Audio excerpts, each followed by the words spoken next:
Buenas tardes, soy el doctor Jesús Torres Espinosa. Estamos en la clase de patología. En esta ocasión pues vamos a hacer una revisión rápida de las preguntas de nuestro segundo examen parcial. Así que pues como saben básicamente estuvo enfocado a revisar algunas situaciones de la dispepsia, algunos cánceres del tubo digestivo, los sangrados y las complicaciones que estos mismos conllevan. ¿Sí? La mayoría de las respuestas de las preguntas de dicho examen, pues de hecho no la mayoría, sino todas están dentro de las videoclases. ¿Sí? Ahí se encuentran, incluso algunas están registradas como tal, como la pregunta que les puse en el examen dentro de los videos. Solamente es cuestión de poner atención a las grabaciones para encontrar las respuestas.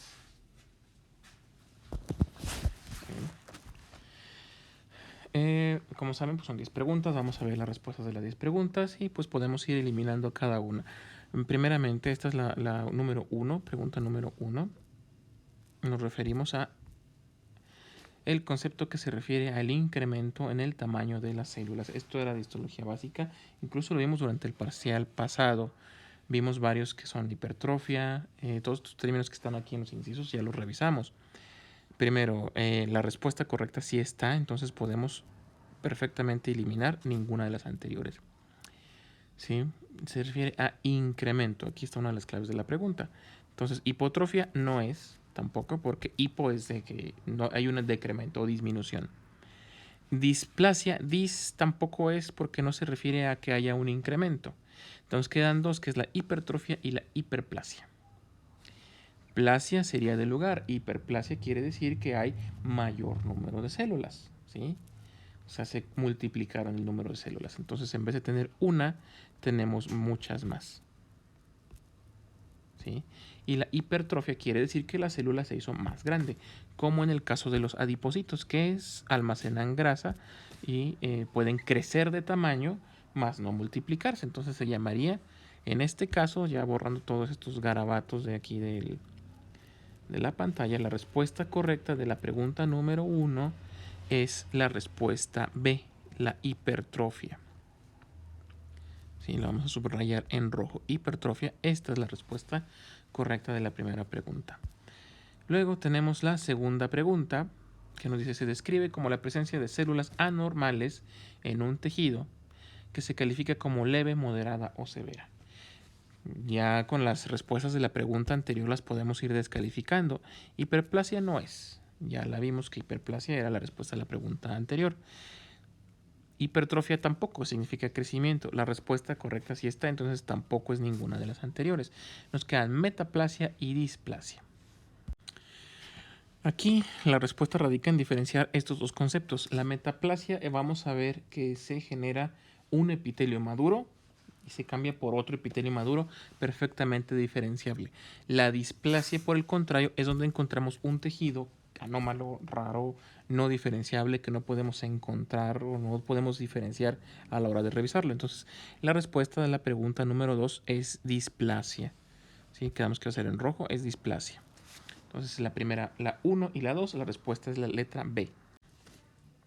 Ahora, la siguiente pregunta, la número 3, se define como la transformación de un tejido maduro en otros que puede ser cercano o remoto. O sea, por ejemplo, puede ser epitelio cilíndrico ciliado del esófago y se puede convertir en epitelio estratificado del estómago o en epitelio ciliado del intestino grueso. O sea, puede ser cercano o de muy lejos. Aquí tenemos otra vez preguntas y respuestas que ya revisamos con anterioridad. Aquí tampoco está en ninguna de las anteriores. Tenemos la respuesta entre las 4 en los incisos. Hiperplasia ya la vimos, tampoco es hiperplasia. ¿Sí? Hipertrofia tampoco es, porque será que crece una célula. Displasia es la respuesta a la pregunta anterior, donde hay un tejido anómalo y se puede definir según qué tan difícil de identificar sean las células que contiene. Entonces, en la respuesta a la pregunta número 3 también es la letra B. ¿Sí? Entonces, hasta ahora son solamente letras B, si ponen atención. 3 letras B hasta el momento. Luego, la siguiente pregunta ya no es de histología, esta corresponde a la revisión que hicimos sobre el sangrado de tubo digestivo. En esta, la pregunta básicamente nos hace es el nombre correcto del vómito en pozos de café. Cuando vimos los diferentes signos del sangrado autodigestivo, vimos que era el vómito con sangre, que eran las regurgitaciones con sangre, con contenido hemático, las evacuaciones. Entonces cada una vamos a irla eliminando. Primero, pues reflujo no es, porque el reflujo es otra cosa. El reflujo es una enfermedad, otra patología, de otro tipo. La melena tampoco es, porque la melena son las evacuaciones, las heces fecales con sangre digerida que tienen un color negruzco. La hematemesis no es porque es vómito con sangre. Este normalmente es sangre roja, no como los pozos de café. ¿Qué se refiere con pozos de café? Si alguna vez han visto cómo se prepara el café de grano, que queda en el filtro una tierrita color café, esos son los pozos de café. ¿Sí? La hematoquesia tampoco es, porque la hematoquesia sería la evacuación de heces fecales, pero con sangre roja, ¿sí? No sangre digerida. Y por último, pues la que nos queda es la melenemesis, letra B de nuevo, ¿sí? Llevamos 4 letras B en total. Melenemesis, melen de melena, o sea, es como sangre digerida, emesis de vómito, sangre digerida, ¿sí? Ahora, la siguiente, la pregunta número 5. ¿Sí? Ya vamos en la quinta pregunta. Esta está referente al tema de úlceras gástricas o enfermedad ulceropéptica. Vamos a descartar eso de que todas son comunes por igual, porque no es cierto. Es muy difícil que todas las complicaciones de una enfermedad sean comunes. Eso es prácticamente del sentido común. Luego, ¿qué otra respuesta podemos eliminar nada más por analizar la pregunta? Pues podemos eliminar esta de la gastritis, la quitamos, porque pues la gastritis o la dispepsia, recuerden que es un diagnóstico histológico por endoscopía, entonces aquí no hay una ulceración todavía. La gastritis o dispepsia precede a las úlceras. Entonces no puede ser una complicación de las úlceras. ¿Sí? Luego, el cáncer tampoco es una complicación directa de la úlcera, sino que es una complicación de largo tiempo de evolución y no a todos los pacientes con úlcera péptica pues les da un cáncer gástrico. ¿Sí? Eso varía según. Una perforación sí es común, sí puede ser que se perfore, pero más común es el sangrado. ¿Sí? Porque antes de que se perfore, pues va a sangrar. Recuerden que una úlcera es una erosión de la pared gástrica, ¿sí? Una erosión que se va desgastando, por así decirlo, la pared. Entonces, antes de que se perfore y de que completamente haya desgastado toda la pared del estómago y se comunique ya con la cavidad peritoneal, pues primero tiene que sangrar. Entonces, la complicación más común de una úlcera péptica pues va a ser el sangrado. ¿Qué tipo de sangrado? Sangrado de tubo digestivo alto. Entonces, con esto ya llevamos 5 letras B. ¿Sí? O sea, estaba muy sencillo. Y luego pasaríamos a la pregunta número 6. ¿Sí? Síntomas de la enfermedad ulcerosa péptica, excepto. Entonces, si la ley correcta, todo dice que todos son, excepto uno. Uno de estos incisos no es un síntoma de una enfermedad ulcerosa péptica. Esta sensación de plenitud postprandial no lo es, porque los pacientes que tienen dispepsia normalmente pues nos dicen que se sienten llenos cuando acaban de comer. La melena es un síntoma, sí puede ser un síntoma de una úlcera que está sangrando. Dolor en epigastrio también puede ser un síntoma de una úlcera. Las náuseas es un síntoma, todos son síntomas excepto la dispepsia, porque la dispepsia no es un síntoma, es una patología, lo que se referiría a una gastritis, pero que no está estudiada, no está confirmada esa gastritis a través de un estudio endoscópico que nos permita ver la inflamación de la mucosa. Entonces, esta es la sexta pregunta y también es la respuesta correcta la letra B. Vamos a revisar la séptima pregunta. Esta pregunta pues la encontramos por aquí. ¿Sí? Pregunta número 7. Es la prueba para determinar el sangrado oculto en heces. Cuando hablamos del sangrado de tubo digestivo, hablamos de pacientes que nos van a desarrollar un tipo de síntomas de síndrome anémico. Debilidad, astenia, dinamia, a veces disnea, en el caso de que sea una anemia muy severa. que pues no sabemos si tiene un sangrado, no se nota, no trae ninguna, no trae melena, no trae hematemesis, no trae melenemesis, no trae nada que nos evidencie un sangrado, pero sí trae un síndrome anémico.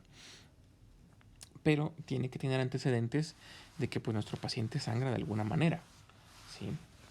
Tiene alguna patología del tubo digestivo que nos haga pensar en esto. O sea, es un paciente a lo mejor de tercera edad, ya mayor, anciano, que padece de dispepsia, que trae dolor en epigastrio constantemente, a lo mejor porque fuma, toma café, come irritantes, ¿sí? Entonces de ahí nos podemos ir a pensar en esto.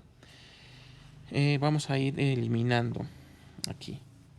Primeramente, pues por sentido común, una radiografía no nos sirve para determinar un sangrado oculto en las heces, porque no nos permite estudiar las heces fecales. O sea, estamos viendo otra cosa. Una radiografía no nos va a demostrar que hay un sangrado. Una biometría, o la biometría nos demostraría que el paciente tiene anemia, pero no nos demuestra que hay un sangrado oculto entre las heces, no nos sirve. Un tacto rectal, pues no sería oculto, porque si hacemos un tacto rectal y el dedo del guante sale manchado en sangre, pues ya no es oculto, ya se ve, se nota macroscópicamente que hay un sangrado. Nos quedan dos pruebas específicas. Una es el test de Graham. El test de Graham, lo verán a lo mejor en micro, es un test que se utiliza para ver si nuestro paciente tiene una infestación por oxiuros, que son parásitos. Pues tampoco eso no es la respuesta correcta. La respuesta correcta es esta, la test del guayaco o del guayacol. Es una prueba que nos permite saber si entre las heces hay pequeñas cantidades de sangre, tan pequeñas que no se pueden revisar de forma macroscópica, ¿sí? Con esta llevamos 7 preguntas y todas van con el mismo inciso, la misma respuesta.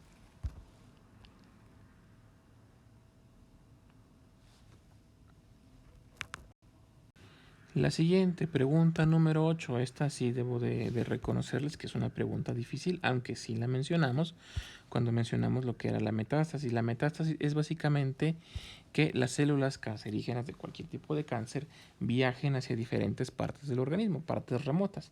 Hay varias vías. ¿Sí? Primero, si le estoy preguntando que cuál es la más común, entonces no pueden ser todas las anteriores. No todas son muy comunes por igual. Y la respuesta pues está incluida también.